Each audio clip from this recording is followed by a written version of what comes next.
Hey guys, just wanted to go over some footwear options for the July trip. It's going to be 100 miles, uphills, downhills, in the heat, in the snow, mud.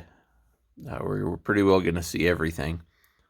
So things to consider: I don't typically wear just a standard wool sock. That's what this is.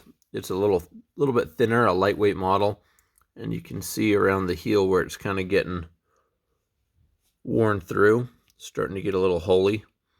That's after maybe 30 miles, 40 miles of use on there. Starting to get some holes down here. So I try to go for something a little more heavy duty if I'm looking at a wool sock. I really enjoy the Injinji toe socks. I've probably got 50 or 60 miles on these. There's a definite foot tread on there, but it's not worn through. Still pretty sturdy. The biggest difference between something like this and a wool sock: the synthetic tends to hold odor more. If that's something that bothers you, you might look at a wool sock. I really don't care. So I'm typically washing my socks once a day, soaking my feet quite a bit. When it comes to nighttime sleepwear, I've got this one turned inside out so you can see just how thick and fuzzy this stuff is. This is my sleep sock. That's the only thing it gets used for. It's a dedicated just for sleeping wear. I won't wear that on trail. I won't wear it in camp, just simply when I go to bed.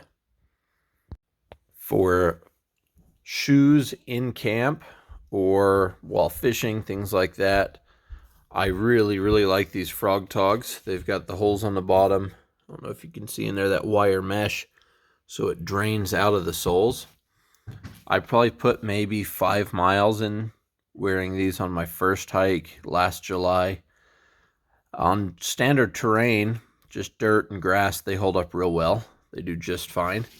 I wouldn't make them a daily hiker, but for camp shoes and fishing shoes, I prefer these over Crocs. Crocs and flip-flops are another typical camp shoe. Just something to put on while you're in camp, something lightweight so you're not carrying too much extra. But helps you get in and out of your camp if you need to use the bathroom or cook. So another shoe that I've worn is the Ultra Lone Peaks. I've probably got maybe 200 miles in these now. They get holes pretty quick. They're not the sturdiest of shoes, but they're super light. They have a good sole on them. They've got good tread patterns. One thing that I do really like about them is the material. There's very little leather on there, so it drains out super fast. So you can get them wet, soak them through. I've been standing knee deep in water with these and they're dry 2 hours later. So that is a definite plus to having a set of lightweight trail runners. My next option, from heaviest to lightest or lightest to heaviest. So we start with the camp shoes, then the trail runners, head up to just a pair of desert combats. These are from Solomon. Got the little side vents on the outside as well as on the inside of the shoe. A lot of nylon material along the tongue, along the back.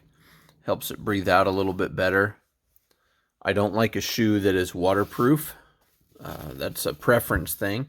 I want a shoe that's going to drain and vent sweat. I usually run pretty hot-footed, so even in the wintertime, I'll wear a boot like this rather than wearing an insulated boot. These are pretty lightweight. They've got a good sole on them. I also like the high tops for the ankles.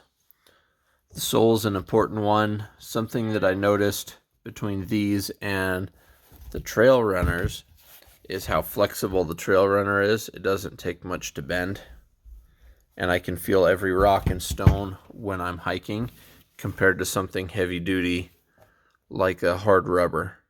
This is my next heaviest boot. This is my winter and cold weather hiking boot. I've worn this in the summer and the fall, and it did okay. I did get a little bit of blisters. It's got a Gore-Tex liner.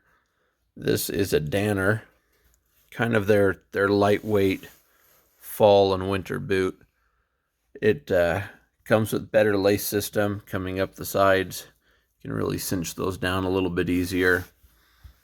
It's got a nice hard non-slip sole on the bottom.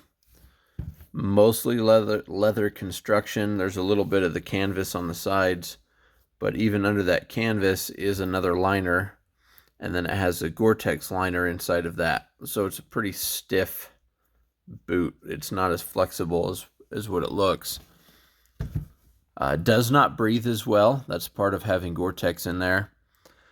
I avoid Gore-Tex in waterproofing. It says breathable, and that's fine in cold weather. But once you start getting into hot weather where we're going to be sweating and pumping out the miles, I'm just not a big fan of having waterproof boots. I try to do everything I can to mitigate blisters. That's why we go with the Injinji toe socks.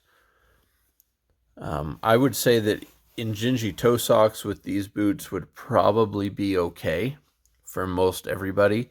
But again, I run hot-footed and will even sweat out in a light pair like this right here. I just wanted to give you guys an idea of what types of footwear to bring. The number one thing is to be comfortable and to have the support where you need it.